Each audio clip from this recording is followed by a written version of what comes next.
What's up, Barnhill family, and welcome back to your home for all things combat sports. Yo. Guys, we got a great midweek episode coming your way today. We're going to talk a little Islam Makhachev. Carlos Prates is who he thinks is the rightful next opponent. Prates just signed a new 8-fight deal and says he was promised by the UFC brass that he is, in fact, next. We'll get into some of the stuff he said in his interview. Deen the Great versus Henry Cejudo is on the books. He said he was fighting a UFC fighter next, and it looks like it's going to be the former 125 and 135 champion in Henry Cejudo. We're also going to talk a little Alex Pereira. He hasn't been in the news cycle for a few weeks, but Glover Teixeira came back and said in a recent interview that heavyweight is still the move, 3 belts is still the goal, and Josh Hokit is probably the next opponent. We're going to get into a little bit of the UFC Noche fallout, Yair Rodriguez pulling out. Looks like Jose Delgado may be in against Jean Silva, as well as many other things, Arman Tsarukyan, etc. Everything in the timestamps below so you'll know exactly where each conversation in this longer form conversation lives. But Nick, let us get started with, Islam Makhachev is the biggest news of the week, Sure. Defending his belt now at 170. First title defense at 170, looked really good against Ian Machado Gary, who just kind of fell flat and didn't do a whole lot in there.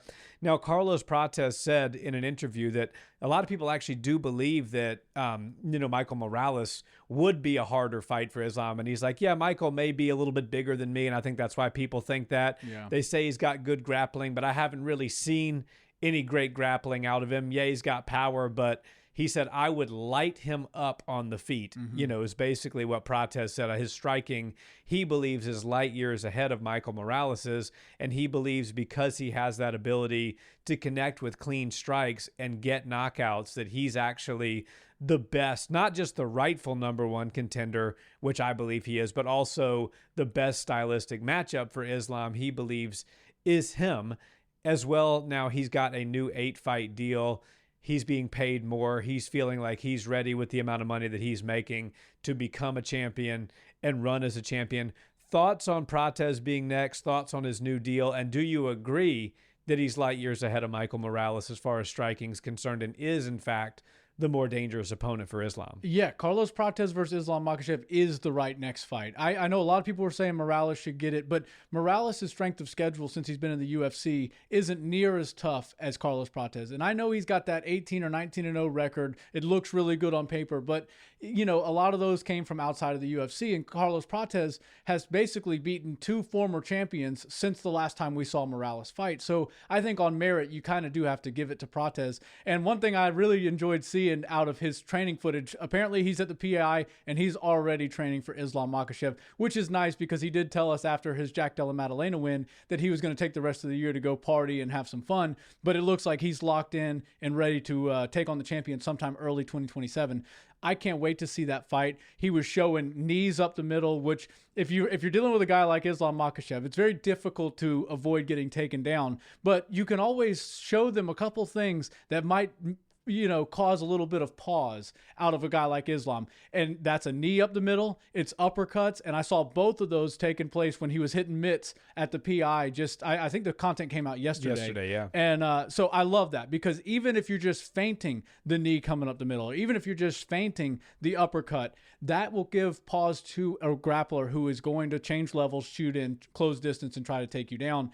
We didn't see any of that out of Ian Gary. Ian was very stationary. He was very stagnant, and he basically just used a jab and threw a bunch of naked kicks to the head. I think Carlos Prates is going to utilize his footwork. I think the fact that he comes from a very credentialed and high levels kickboxing and Muay Thai background, I mean, for God's sake, he's got Muay Thai tattooed across his chest, tells us that he is the most elite striker at 170, maybe the most elite striker on the roster right now. He's at least in the conversation. So I really think that they're seeing it the same way I see it. Carlos Prates has a better strength of schedule in the UFC. I understand he lost to Ian Gary, but aside from that, he's looked pretty damn unstoppable. And he's a much bigger star than Michael Morales. Us hardcore fans, we know Michael Morales. We know how big of a problem he is. He may, in fact, be the toughest matchup for Islam at 170, but Carlos Prates has the most entertaining style maybe in the UFC. His lifestyle outside of the cage is something that fans can't seem to wrap their head around. Even Islam, he's like, I don't get it. He can eat Nutella cake and he can smoke cigarettes and drink alcohol and still perform at this level. I just don't understand. So he's sort of like an anomaly for us. And, he also is a significantly bigger star. So I just see Michael Morales having to do a little bit more work than Prates has already done. He's laid the foundation. He has earned his title shot. I really think early 2027, we'll see him face off with Makhachev. And look, Makhachev is clearly going to have a big skill advantage when he gets the fight to the ground. And if he does win this fight, it'll likely be a submission or something on the ground, because I just don't think Carlos can deal with him down there. But on the feet, Carlos Prates is going to give him hell. Yeah, Carlos Prates is the rightful next opponent for Makhachev for sure. Am I sold on what he said, that he's potentially more of a stylistic nightmare for Islam than Michael Morales? I don't think I'm sold on that. I think Michael Morales actually is the tougher opponent for a couple of different reasons. One being just sheer size. He's enormous. He's got good offensive takedowns. I know Prates said that he's never seen Michael Morales do takedowns before, go for takedowns. But if you watch him on the Contender Series, he had a hell of a couple of slams and some good takedowns there. So Michael Morales, he's got a judo background. He's got a wrestling background. And now it's not to the level near what Islam's is. But when you're talking about a massive human being who will probably have, let's be real, maybe a 20 to 30 pound advantage when the cage door shuts. I can't imagine that he's much less than 195 come fight night. And Islam also said after beating Ian Gary, he goes, I think I'm going to need to put on a little bit more weight for my next title defenses because the guys in the division are just so big. I don't think he was specifically thinking about Carlos Prates. I think he was thinking about Michael Morales. Definitely. And, Carlos Prates in that Jack Della Maddalena fight where he looked damn near flawless on the feet, he looked also a little bit vulnerable as far as takedowns are concerned. We saw what Islam did to Jack. Yeah. We saw what Islam did to Ian, and I think Ian's got really stellar takedown defense. It took Islam multiple attempts in multiple different rounds to get the control time. Now, did he get the control time? He did. He always does. The first takedown looked so easy, and then the rest of the fight, he did have to work a little bit harder. But that first takedown on Ian was so impressive. I was like, oh, man, if this is the story for the rest of the fight, Islam's going to control as long as he wants to every single round. What did I tell you? Heavy in the front leg, opposite stance, single leg all day. Yeah. But, when you go back and watch Prates versus JDM hit a pretty clean double leg. Now, Prates got up. Nothing happened as a result of it. But when you watch that, you got to think to yourself, man, in what world does Islam not get Prates down? Now, we still need to see the fight. Yeah. Because you could easily turn around and make the argument, what world does Islam get, and in what world does Islam get out of a fight with Prates when he lands some straight punches to the face like Ian Gary landed, and Islam's face was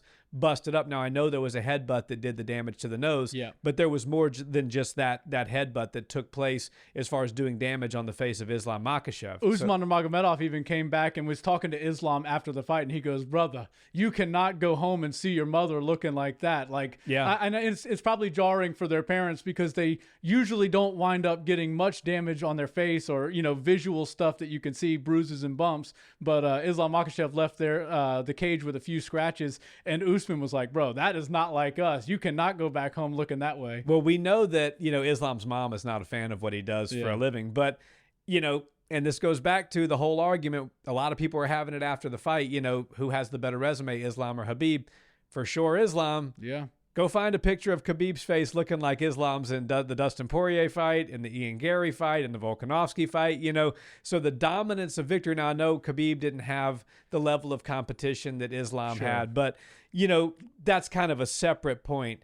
When you think about the Carlos Prates fight, what intrigues me is that I think either way it lands, we're going to see Islam's first finish at welterweight. It'll either be him getting finished with devastating strikes at the hands of Carlos Prates, or Carlos Prates getting submitted. I don't think Carlos Prates is going in there to play the safe game. Right. Which means that he's going to take more chances, which, the flip side of that coin is that you open yourself up for potential submissions, especially when you're fighting somebody like Islam. Sure. So, I do think for the first time we will see a finish and an Islam Makhachev 170 title fight. I just don't know which way it'll go. Yeah, and I'm very intrigued by the MMA community as a whole, because the general consensus is that Michael Morales deserves it over Carlos Prates, and I just disagree. I think Islam Makhachev is a guy who likes a fair and balanced meritocracy to get to the rankings, climb yourself up, get to a title shot once you've earned it.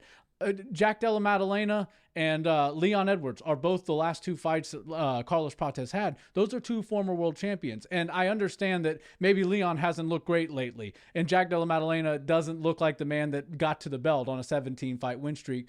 But what are we looking for out of a world title fight? Islam Makhachev is one of the biggest stars that the sport has ever seen. He's just, you can't help but love the guy. And it feels to me like the world just wants to see Islam lose rather than give the rightful guy the next shot. And I think that people stylistically see Morales as a tougher match. But at the end of the day, it's not just, let's just get this champion beat, because then the UFC's got to start all over with marketing now a new champion. And look, there's no wrong answer here. I do like Michael Morales. I think that if he were to step in, he would be the next rightful guy, but I have to give Prates the advantage over him as the next title shot because of what he's done. He's, like I said, he's beaten two former world champions since the last time Michael Morales even fought. And it's not all about just getting Islam beaten by any means necessary. I think it's better that especially with Islam, and he's all about the respect, right?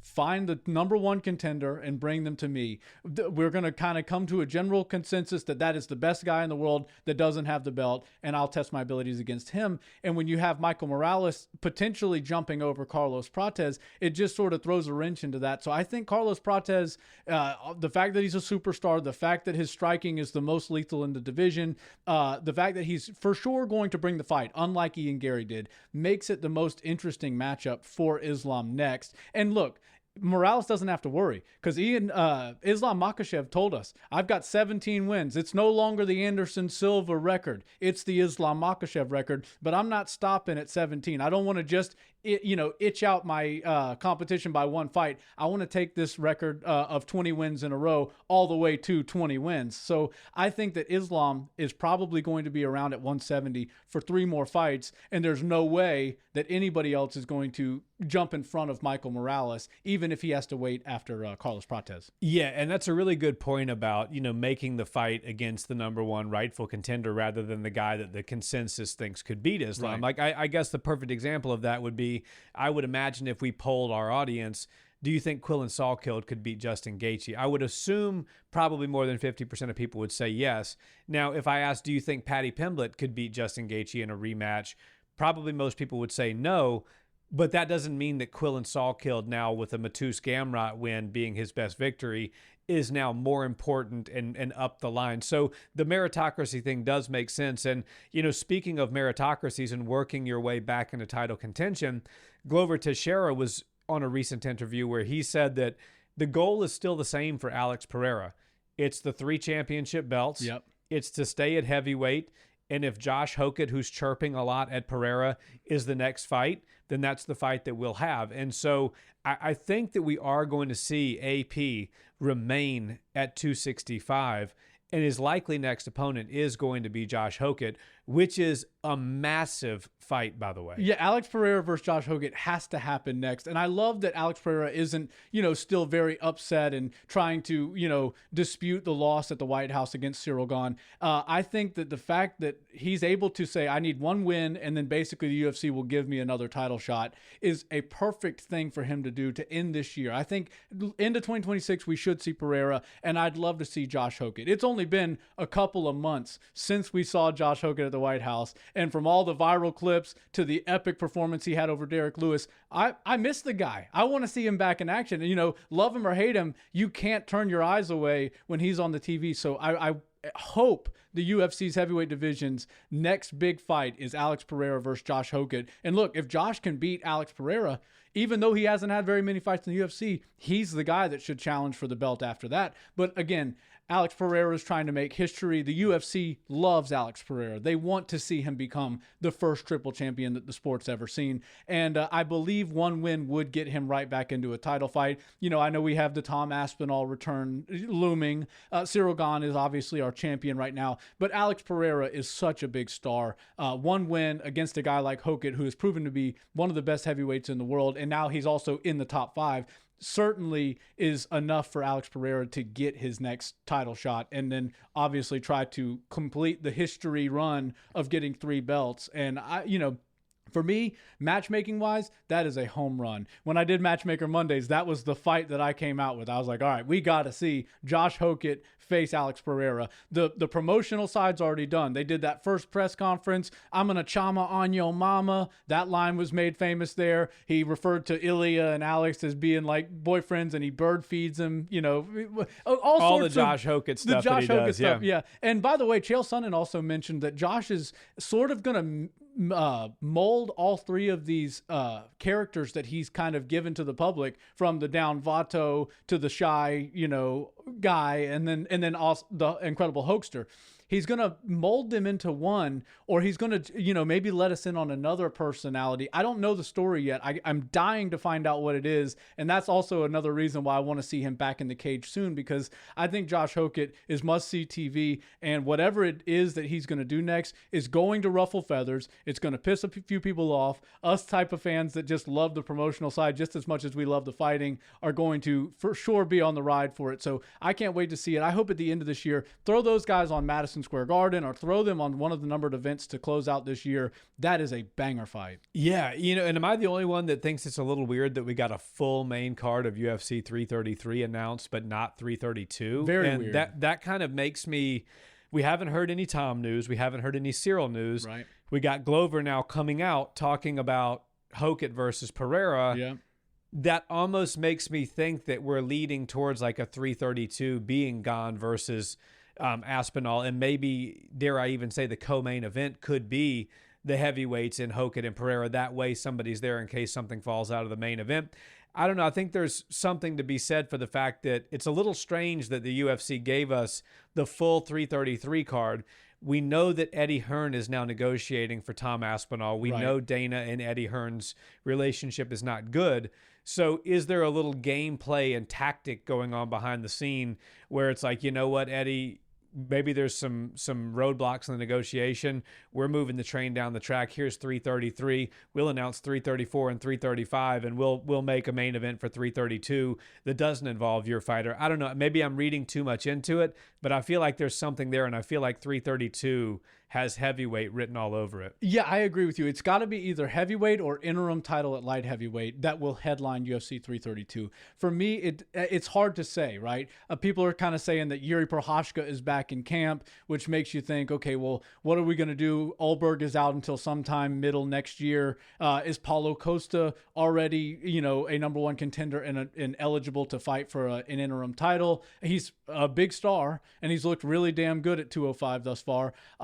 I could see that being an option. Also, Khamzat Chimaev and Sean Strickland. Are we going to get the rematch, or are we going to get Khamzat Chimaev up to 205? Because I think even though he's coming off a loss, there's a case to be made where Khamzat Chimaev may be the best 205er in the world and just needs to get an interim title so he can get the show on the road and fight Ulberg sometime next year. But I don't really know. Like, I would love to see Costa versus Khamzat as the interim title for UFC 332. I know that Khamzat was really hoping to get Sean Strickland in a rematch, and he was even willing to, change his body and his diet and his regular workout routine to stay at 185, which we all know was a really difficult cut for him, just one more time so he can get that belt. Now, then things get very weird, right? Because if he wins that fight, and now we've got 1-1 for him and Strickland, then we need to see a third one at 185, which means we have 2 more cuts to 185 for Khamzat. I don't think he wants to do that. I think the UFC is protecting Khamzat from himself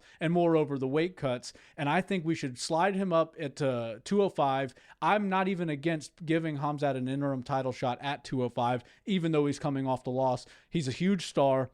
His skills are obviously very good. Sean Strickland is such a unique and tough guy to deal with. And the fight did not go Khamzat's way, but he did have some good moments in it. And I think at 205, he will have a speed advantage over almost everybody. I think his grappling sits above and beyond everybody at the top of that division. You know, light heavyweight right now kind of has a lot of strikers in it.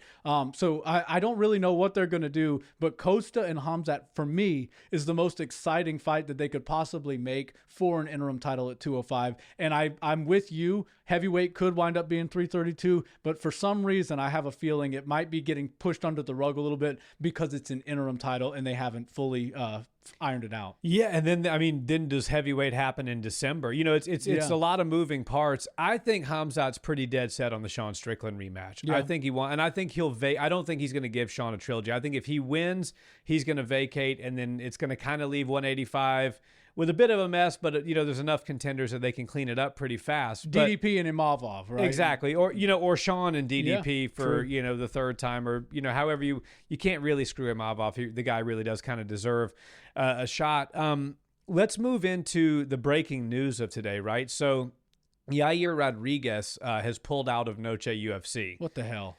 33 years old. You know, really kind of just burning daylight with his prime here, you know, right in the middle of his prime. I think he's been in the UFC 12 or 13 years if memory serves me, and he's had 15 or 16 fights. So, you know, he's averaging less than 2 fights a year. Like if you want to get real mathematical, like 1.2 fights a year. Yeah. And he has long periods of inactivity.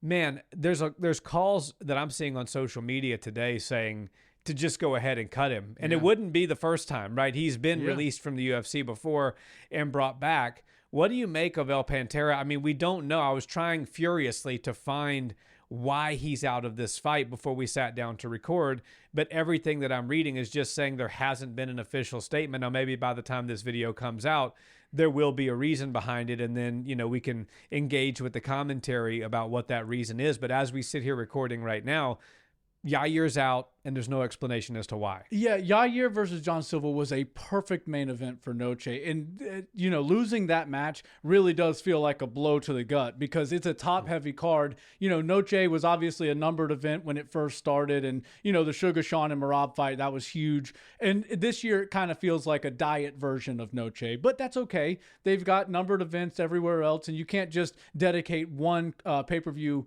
every single year, or numbered event, I should say now, to a Noche card. Maybe they're trying to grow in other markets as well. But John Silva versus Yair was the perfect fight. I thought everybody was really excited for the clash of styles, right? John Silva's got this insane power. Yair is a very electric, dynamic, unique striker that most people will never be able to imitate some of the skills and the techniques that he displays, but he's just not active enough, and pulling out of this fight is certainly not the way to get back in the good graces of the UFC. As you said, he's not active at all. I wouldn't be surprised if they're considering dropping him for good if he did back out of this and it's not something very severe. You know, John Silva doesn't really have anybody else to bring in. They're saying Jose Delgado. That's what I'm reading. I don't know if that's confirmed yet, but they're saying that.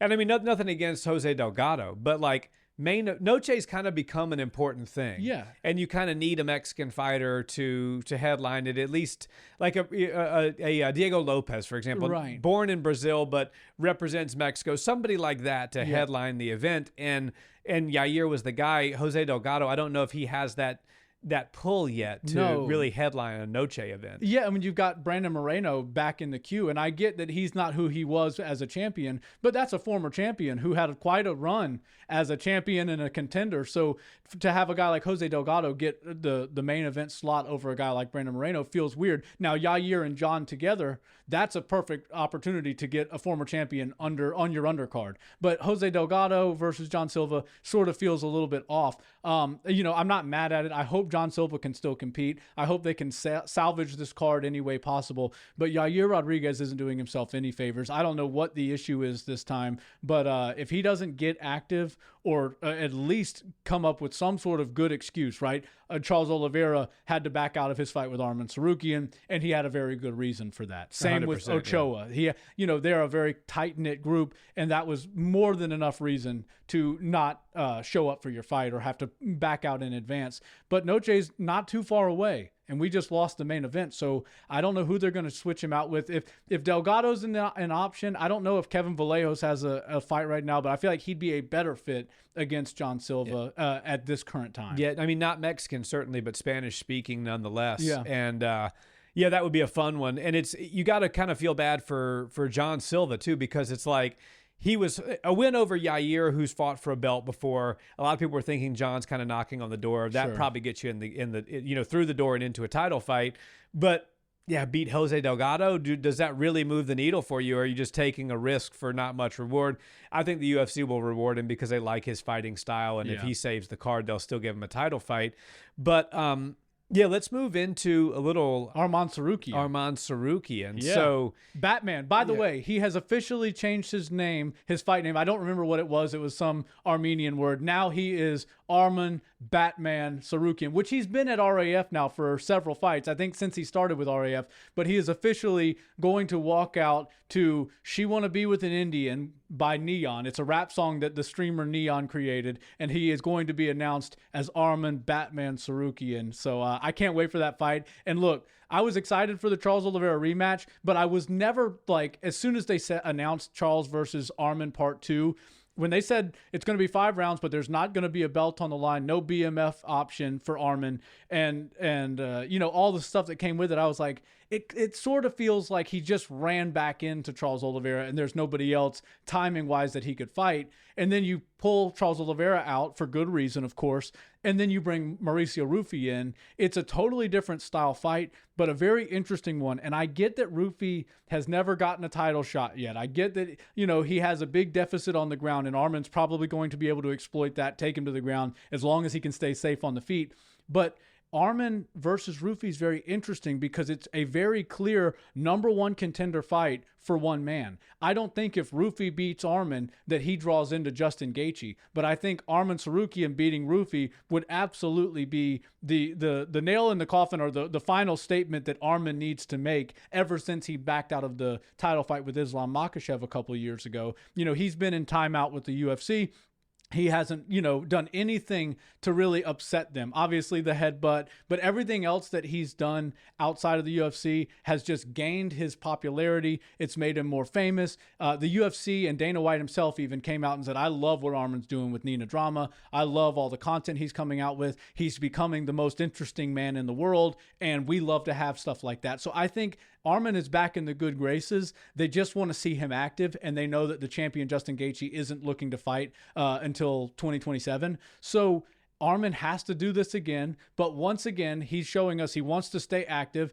12 matches since his last fight in the UFC, whether it's submission grappling, wrestling, whatever it is, he is staying very active. And the fact that he doesn't really care. You want to give me the most dangerous striker in our division in Mauricio Ruffy? No problem. I'll take that as a co-main event. And even though I'm already the #1 contender, I'll just solidify the point one more time and take out your most dangerous striker in Ruffy. Well, what Arman said that was interesting to me was that Charles Oliveira can't knock him out and Mauricio Ruffy can. Yeah. And that makes it more of a dangerous fight. Now, that helps sell the fight because a lot of people know that Charles Oliveira contended with Arman in the grappling when they fought the first time. And a lot of people thought that had that fight continued another couple of rounds, that Charles Oliveira probably would have won it. Now, so making the convincing argument that this is a rematch that's worth watching because it's very evenly matched is very easy to do. Now, a lot of people are thinking Arman's going to walk all over Ruffy, so I think he's doing a good job in selling the fight, if it's nothing else. Yeah. Just to say that, and he's right about that, by the way. Yeah. Ruffy is not Charles on the ground. No. Make no mistake about that.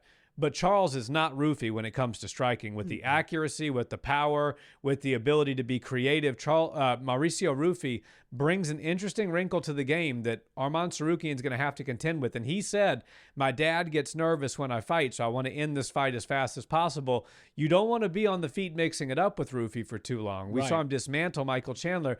Now, can Arman get him down and hold him down and maybe submit him? I think that's probably what most people will think, and maybe my prediction is leaning more towards that. We'll do tape study, obviously, and do deeper dives into this fight. But I'm actually really looking forward to the fight. Contrary to a lot of popular belief, I think that Ruffy's working on what he needs to work on as far as takedown defense. Is there enough time? I don't know. We're going to find out. That's the beautiful thing about this sport. But for every second that fight is on the feet, it's dangerous for Arman Tsarukyan. Yeah, Ruffy is such an exciting guy. And I love that he said, Charles Oliveira is the harder fight for me, but Mauricio Ruffy is a much more dangerous fight for me. And, you know, he doesn't want to get out there and just mix it up on the feet with Ruffy, because we saw what happened to Chandler when he was trying to do that. And we know that Chandler's not the wrestler that Arman Tsarukyan is, but he didn't even have an option to change levels and close distance on Ruffy. There was no opportunity for that whatsoever. Arman's striking is actually underrated. He's good with his kicks. He's like Team Khabib. You get Islam and them. They are totally fine to stand and strike with you because they know you're not going to shoot a takedown on them. Like, we know Arman Tsarukyan doesn't need to work his sprawls and stuffing takedowns now that he's signed to fight Mauricio Ruffy. Mauricio Ruffy is a smart guy. He's not going to close distance and try to take Arman down, because that would be a world of trouble for him that would likely end as soon as the fight got to the ground. I think Arman's skills on the ground are next level. We're seeing a lot of wrestling out of him, but his jiu-jitsu and his submission skills are very high level. And I'm excited to see how this fight goes, because if Ruffy can come out with the same confidence he had at the White House, I mean, the biggest stage the UFC's ever put on, and he didn't have any pre-fight jitters. I didn't see any sort of issue or nerves out of him, and he went and dismantled Michael Chandler. If he can beat Arman Tsarukyan with how big a star Arman is right now, I mean, now you're talking about the Brazilian Conor McGregor for the lightweight division. His striking is, similar, the stance of vintage Conor, not the boxer-style Conor. Yeah, and I don't predict for you that if he throws a jumping kick that he's going to tear his ACL when he lands, but I actually really like the fight, and I was only intrigued in the Charles Oliveira rematch for Arman because of the 5 rounds. But I also thought there needed to be a belt on it. The BMF had an opportunity to be put up on the line, but they were basically very quick to say BMF is not on the line, but it will be 5 rounds. So it's an indication that they're prepping Arman Tsarukyan for 5-round environments, which obviously means he's going to be fighting for a world title if he can beat Mauricio Ruffy. I just can't wait to see that one. Yeah, it's going to be fun. So did you... can I add one more thing? Arman Tsarukyan didn't forget to mention Ilia Topuria when he was doing the interview with Chael leading up to 331. So he said, they asked, what do you think? Chael said, what do you think Ilyas Topuria should do next? He goes, Ilia suffered a pretty bad loss. I think if he wants to get a win, he's going to need to fight somebody like Michael Chandler. And it's almost like there was like a secondary... How insulting. Insulting towards Chael Sonnen. He's like, wait, you really think he needs to go that far out of the queue? Ilia Topuria, the former world champion, the guy who was pound for pound #1, and he suffered his first loss of his entire pro career, and you think he needs to go all the way back and fight Michael Chandler? But Arman Tsarukyan knows what he's doing. Just throw him on Contender Series and see if he can earn his contract back. That's hilarious. But, speaking of Contender Series, did you see that just insane knockout in the main event last night? Yes, man. And not a technical one, but a couple of heavy hooks, and one of them got the job done. That was a brutal KO. And that guy, Nazo? Is it Nazo? So Kayak Brito, I believe, is the guy that got the knockout, and Namo Fazil is the guy. This guy has a big following. I had never heard of him until a couple of weeks ago with the build-up. He's commented on a couple of our videos, as a matter of fact, on TikTok. Oh, is that right? Yeah. He talks a lot of smack, this guy. He said some really odd things about Islam Dulatov, and Islam Dulatov actually said that, I won't mention what he said, because that's not what we talk about over here at the Barnhill Brothers, but Brito is getting apparently $5,000 from Islam Dulatov for getting that knockout victory. Apparently that was very satisfying for Dulatov to see. But this guy Fazil, I thought he was going to bury his head in the sand. The guy's already back on social media trying to take the loss on the chin, but it's hard when you talk the way he talked building up to this fight. Yeah. Saying that Khabib is going to be a nobody by the time he's done. Islam Makhachev.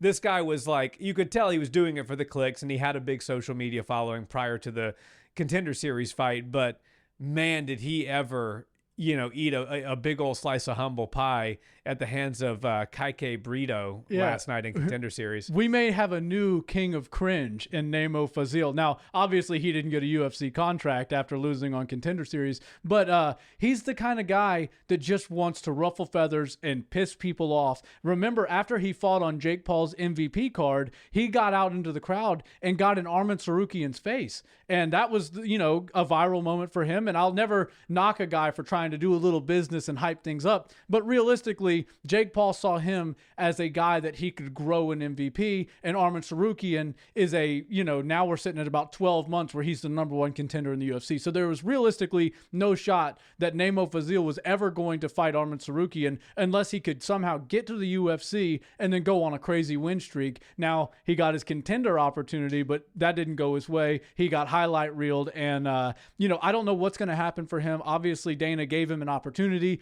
He missed the ball, and now he's going to have to go back somewhere else, but there's not that many options, so he may have to go hat in hand back to Jake Paul and say, hey, it didn't go my way over on Contender Series. Can I please get a job back here for whatever you decide to put on a second card? Well, you gotta imagine Dana White loved every bit of that, because it's like one of the guys that was the bigger stars. It's not as far as name recognition, but garnering attention with what he said at the pressers and stuff like that. Yeah. On the Jake Paul MVP card, comes over and gets slimed out on Contender Series in spectacular fashion.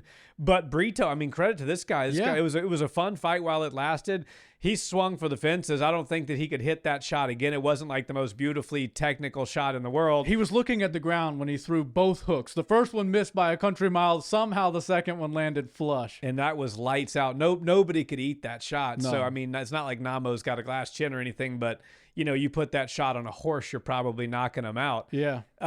So that was interesting. Let's talk a little bit about Deen the Great and Henry Cejudo. Okay. So last topic of the day before I get your thoughts on Robocop versus Fluffy. Yes. Now, guys, by the way, I will give my full predictions on tomorrow night. If you're watching this Wednesday, this is going to come out on Wednesday. Thursday night at 8 p.m. Central Time, Moneyball MMA and myself go live, and we do about an hour and a half live stream predicting every fight on the card, starting from the earliest prelim all the way to the main event. So I will reserve my prediction for that. Make sure you come back. That's a really fun live stream, and those have been growing week over week. But I'll give you my Fluffy and Robocop today. That's right. But before we do that, Deen the Great, Henry Cejudo. Deen the Great is coming out saying, I want to be seen as a legitimate boxer. And now my argument to that is, okay, so you pick an almost 40-year-old 5'2" wrestler that was the champion of 125. That was the champion of the 125 and 135 division, and that's supposed to legitimize you because you have a quote-unquote UFC champion on your record. Now, it would be fantastic to see Henry Cejudo come and flip the script on him. Right. Will that happen? Probably not, because this is a boxing match, and all of the tools that Henry has that are his best tools, he has to leave at home. What do you make of this? And then I know Bobby Green, they had some stuff going on with him as far as like he sparred their pro boxer that was like 19-1 and tuned him up. And then they were like, well, how about this guy who's 33-1? And that guy actually was better than Bobby. But then that guy agreed to do some MMA rounds with Bobby. Now, there's always something going on in the Deen the Great, Adrian Broner streaming sphere. Yeah, Deen the Great and Adrian Broner, their live stream has become like the modern day version of a soap opera. Now, it is just a ratchet, wild show to the highest level. Every day, they're doing something to go viral, whether it's the police breaking into their house for whatever it is that they're doing, or they're sparring people, or they're fighting, or they're getting too drunk, or Adrian Broner's puking in his own hands because he's too drunk in the back of an Escalade or whatever. These guys are viral machines to the highest level. So I'm really happy that Cejudo is able to go to the Misfits and get a high profile fight. I think a lot of eyes will be on this. And Deen the Great is getting better as an influencer in boxing. Like, he's hanging out with a four division world champion in Adrian Broner. Now, Adrian is a mess right now. He may be 3 sheets to the wind most days, but he still was a 4-division world champion. But that pull counter that he can still hit to this day, even with the gut, the way it sits, man, he's still lightning fast with it. And obviously, Deen the Great is a good student. He knows how to learn on the job. I think he's a visual learner. But I'm excited to see, because Henry Cejudo comes from wrestling, right? Olympic gold medalist. Whenever you talk about the most accomplished martial artist of all time or combat sports athlete, Henry Cejudo belongs in the top 5, right? 2-division champion in the UFC, Olympic gold medal. That right there tells you everything you need to know. Now he wants to try his hand in boxing. I think he understands that he can't compete with real boxers, but this influencer space is actually pretty interesting. It's pretty popular. Guys like Deen the Great are as big as they've ever been right now, and they want to fight. So Henry Cejudo's not afraid. He could possibly bring the dog out and just force Deen the Great into a brawl, right? He could get real small, get real compact, close distance, get inside and make it really nasty in the dirty boxing range, which Deen the Great probably wouldn't like. And if you go back and sort of look at the training partner, who is, I think Bang Williams was his name, who boxed Bobby Green, he wanted to do Queensberry boxing. I jab a little, I'll move, you jab a little. Bobby Green came with his hands down like this, hands in the pocket, as we always say, and he was just bum rushing him, and he'd knock him, do a little shoulder bump and then hit him with a hook, and he was just sort of teeing off on this 19-1 boxer. And Deen the Great is really falling in love with boxing, and it's a beautiful sport. It's very clean. It looks so nice. When you get two high-level boxers and they're moving together, even in sparring, it's so fun to watch. But when you throw an MMA guy into that equation, things get messy very quickly because the range is different, where the punches come from is different, the timing and tempo is totally different, and Bobby Green gave Bang Williams everything he could deal with and then some. I mean, he mopped the floor with him, and the body language on Adrian Broner, who was silent as those rounds were going on, and Deen the Great, who wouldn't give Bobby Green a compliment even though he was tuning up his friend, and every time his friend would whiff on a punch, Deen the Great would be like, oh man, that one would have got you, or oh man, that was clean, whatever. They just didn't want to give Bobby his credit. But I think that Henry Cejudo coming in and getting real aggressive and forcing Deen the Great to just get into a dogfight is his best chance to win, because I think Deen the Great's boxing skills are getting better.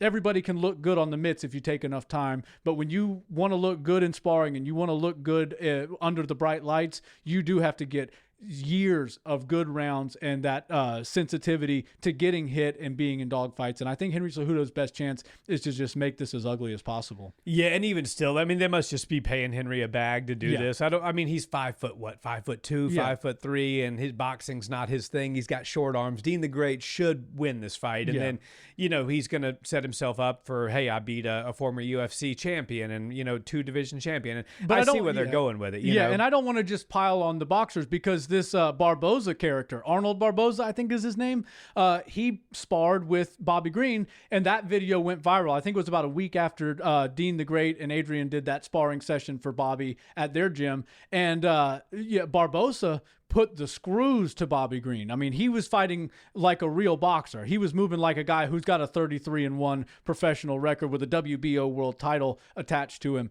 Very skilled, and Bobby's hands down did not bode well for him in that situation. Barboza was able to land at will, put a lot of hands on Bobby. Now, Bobby took the shots pretty well, and he landed a couple things on his own, little trick shots, little veteran moves. But the fact that Barboza is down to get into a MMA cage or just grapple and do a bit of MMA sparring with Bobby Green is so cool to me. This is all we've ever wanted from the boxers, right? Just look, we love y'all's sport. We hope that you guys like our sport, but let's just have some fun. Like, we don't want to beat each other up. This is just sparring. Let's just, I want to show you what I can do to you, because you've just shown me what you can do to me in a boxing set. So let's just add all the rest of my tools, my elbows, my knees, the grappling, the kicks. And Bobby Green got Barboza to agree to that. Now, he didn't say, let's spar right now. Bobby Green kind of took the initiative and got to his back in about 2 seconds and choked him out. So he understands that he has no chance to beat Bobby Green in an MMA sparring session. But he goes, give me 2 weeks to go work with somebody who knows MMA, and then we'll do a live stream together, me and Bobby, and we're going to, have a little round. And I think it's taking place today. So I will for sure be tuning in. I haven't seen it yet, but Barboza deserves all the credit, in my opinion, because he's actually down to, take his limitations. Get in there and do cage fighting with a cage fighter, which is basically what we've been asking for since the inception of all this stuff that's happened with boxing and MMA crossover. Now, let's get to the final topic of the day. Your thoughts, Robocop versus Fluffy. Yeah.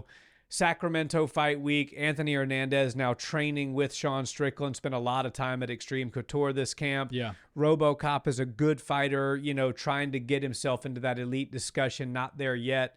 Fluffy, trying to build himself back after, being just kind of outclassed by Sean Strickland. Yeah. Where do you land on this one? Who you taking? So Fluffy Hernandez is a cardio machine, and it really does take a guy like Sean Strickland to slow a guy like Hernandez down.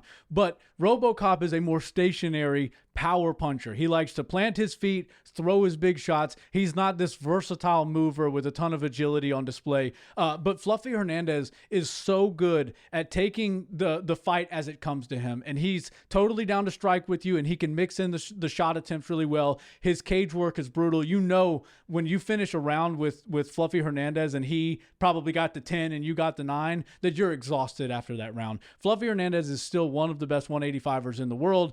He just can't beat the upper echelon in the world champions. But Robocop is there to be hit. He's there to be taken down. And I don't predict for you that Fluffy will be able to, just close distance and take him down easily. But I think the fact that he mixes the martial arts really well, he throws a lot of volume with his hands, he's down to kick, he's a scrapper to the highest level. And just when you think you've got him, basically agreeing to a standing striking match, that's when he changes levels, takes you down. And the chain wrestling is where he sort of drowns you. And a lot of people at 185 have a hard time dealing with the pace that Fernandez that Fluffy brings into the cage. I think Robocop is going to run into that same problem. Now, he has the great equalizer. One single shot from Robocop can certainly put somebody, into the shadow realm, as you like to say. But I think Robocop is going to be one step behind for most of this fight. The fact that it's 5 rounds, I lean heavy towards Fluffy because I think both guys will be able to get some offense going early on, but it's all about pace and cardio at the end of the day, especially in 5-round fights. And I think Fluffy Hernandez is going to do enough. I'm kind of leaning decision because I just think Robocop's a pretty durable guy. Fluffy's really crafty and creative with how to scramble if he does wind up in a bad position. But I'm going to go 48-47. Fluffy Hernandez beats Robocop. There we go. And guys, tomorrow night, 8 p.m. Central Time, I will give you my predictions, not on that fight, but every single fight on UFC Sacramento. So make sure you come back to that. Moneyball MMA and myself have cooked up some good predictions for you, as well as some really nice graphics. Shout out Chris Rovey and the editing team for putting together some amazing graphics for all of these live streams. And until then, guys, have a wonderful day. Peace.